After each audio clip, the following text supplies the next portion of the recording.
அஸ்ஸலாமு அலைக்கும் வரஹ்மத்துல்லாஹி வபரகாத்துஹு. அன்பிற்குரிய அல்லாஹ்வின் நல்லடியார்களே, இந்த இஸ்லாமிய மார்க்கத்தை பொறுத்தவரைக்கும் அநீதிக்கும் அநியாயங்களுக்கும் இடமளிக்காத ஒரே மார்க்கம் இந்த இஸ்லாமிய மார்க்கம் தான்.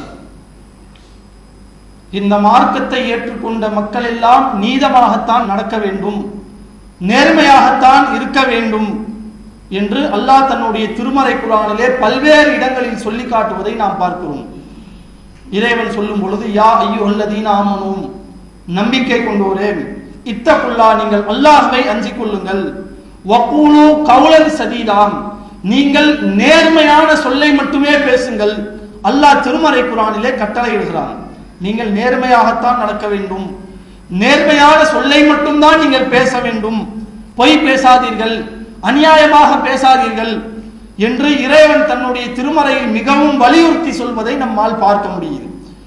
மற்றொரு இடத்துல அல்லாஹ் சொல்லி காட்டும் பொழுது, யஅதிலு, நீங்கள் நீதமாக நடந்து கொள்ளுங்கள், ஹுவ அக்ரபு லித்தக்வா, அதுதான் இறையச்சத்திற்கு மிகவும் நெருக்கமானது என்றெல்லாம் அல்லாஹ் சொல்லி காட்டுகிறான். நீங்கள் நீதமாக நடந்துக்கோங்க, நேர்மையா நடந்துக்கோங்க, இதுதான் இறையச்சத்திற்கு மிகவும் நெருக்கமான ஒரு காரியம் என்ற அளவுக்கு நீதியா நடந்து கொள்வதற்கு இறைவன் முக்கியத்துவத்தை கொடுக்கிறான். அப்படித்தான் அல்லாஹ்வுடைய தூதரும் வாழ்ந்து காட்டியிருக்கிறார்கள். நபிகள் நாயகத்தினுடைய காலகட்டத்திலே பலவிதமான சமுதாய மக்கள் இருந்தார்கள். அரபி பேசக்கூடிய மக்கள் இருந்தாங்க, இஸ்ரவேலர்கள், அவங்களுடைய சந்ததியில் இருந்த யூதர்களும் இருந்தார்கள். இப்படி பலவிதமான சமுதாயங்கள் இருந்தாலும் அல்லாஹ்வுடைய தூதர் எந்த ஒரு பாரபட்சமும் இல்லாமல், எந்த ஒரு பாகுபாட்டையும் காட்டாமல் எல்லாருக்கும் நீதமான முறையில் தான் தீர்ப்பை வழங்கியிருக்கிறார்கள். எந்த அளவுக்கு, யூதர்களை பொறுத்த வரைக்கும் அல்லாஹ்வுடைய தூதரை யூதர்கள் தங்களுடைய இறை தூதராக ஏற்றுக்கொள்ளவில்லை.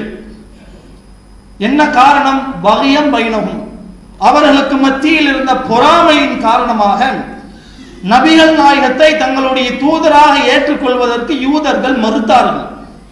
அவங்களுடைய சிந்தனை எப்படி இருந்தது? இறை தூதர் பனு இஸ்ரவேல் சமுதாயத்தில் இருந்துதான் வரணும், இஸ்ரவேலர்களில் இருந்தால் அல்லாஹ் தூதரை தேர்ந்தெடுப்பான் என்பது அவங்களுடைய சிந்தனையா இருந்துச்சு. ஆனால் இறைவன் அரபிகளில் இருந்து ஒரு தூதரை தேர்ந்தெடுத்தான். அதை அவர்களால் ஏற்றுக்கொள்ள முடியல, பொறாமை. அந்த பொறாமையின் காரணமாக நபிகள் நாயகத்தை தங்களுடைய தூதராக அவர்கள் ஏற்றுக்கொள்ளவில்லை. ஏத்துக்காம இருந்து அப்படியே போயிட்டாங்களாம்.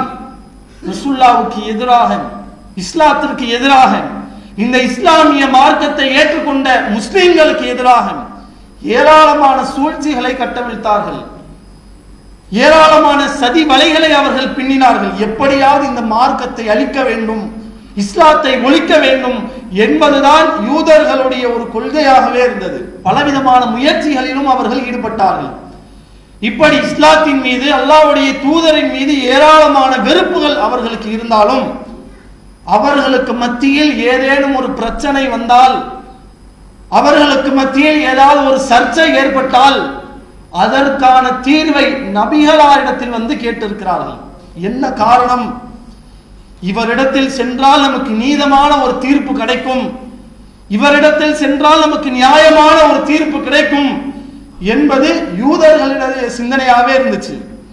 அதனால் அவங்களுக்கு மத்தியில் ஏதாவது ஒரு பிரச்சனை வந்தாலும் அல்லாஹ்வுடைய தூதரிடத்துல வந்து நீதி கேட்டு இருக்கிறாங்க, தீர்ப்பு கேட்டு இருக்கிறாங்க. அந்த அளவிற்கு நபிகள் நாயகம் எந்த ஒரு பாகுபாடும் இல்லாமல் எல்லா மக்களுக்கும் சமநீதியை வழங்கினார்கள். முஸ்லிம்கள் பெரும்பான்மையா இருக்கிறாங்க, யூதர்கள் சிறுபான்மையாக இருக்கிறார்கள், இவர்களுக்கு ஒரு நீதி வழங்க வேண்டும், இவர்களுக்கு ஒரு நீதி வழங்க வேண்டும் என்ற பாகுபாட்டை நபிகளார் காட்டவில்லை.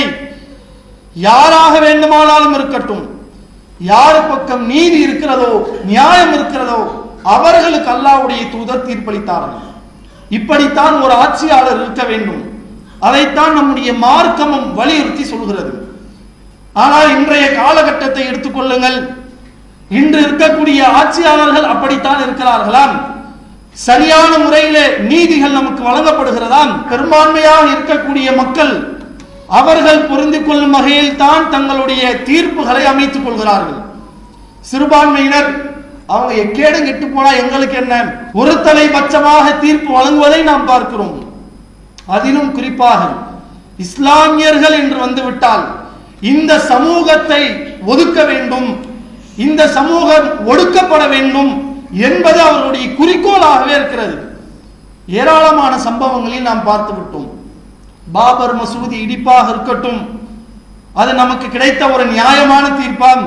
ஒவ்வொருவரும் யோசித்து பாருங்கள், அது போன்ற ஒரு அநியாயமான தீர்ப்பை நம்முடைய வரலாற்றிலே நாம் பார்த்திருக்க மாட்டோம். இஸ்லாமியர்களுக்கு எதிராக நடந்த ஒரு அநியாயம், ஒரு அநீதி அது.